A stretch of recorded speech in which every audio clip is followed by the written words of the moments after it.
अहमदाबाद विमान दुर्घटनेचा AAIBनं सादर केलेला 15 पानांचा अहवाल समोर आलाय। उड्डाणावेळी इंधनच इंजिनापर्यंत पोहोचलं नाही। दोन्ही इंजिनचे स्विच एका सेकंदात बंद झाले। विमान 32 सेकंद हवेत राहिल्यानंतर अपघात झाला अशी माहिती पुढे येते। फ्युएल स्विच सुरू न झाल्यामुळे विमानाचा अपघात झाल्याचं या अहवालामध्ये नमूद करण्यात आलंय।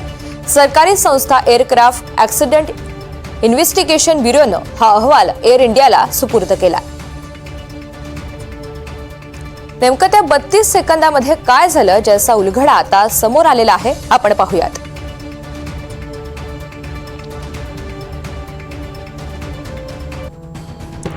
विमानाला 180 नॉट्सचा कमाल निर्देशित एअर स्पीड गाठला होता।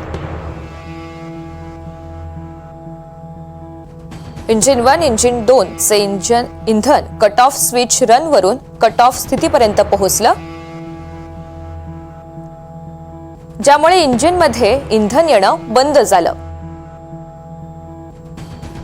दोन्ही इंजिनचा N1 आणि N2 रोटेशन स्पीड वेगानं कमी होऊ लागला।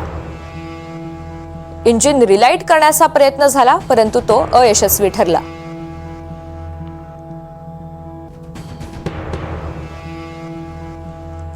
अपघाताआधी पायलटमध्ये काय संवाद झाला? सुमित सबरवाल यांनी म्हटलं, तुम्ही इंजिन फ्युएल का बंद केलं?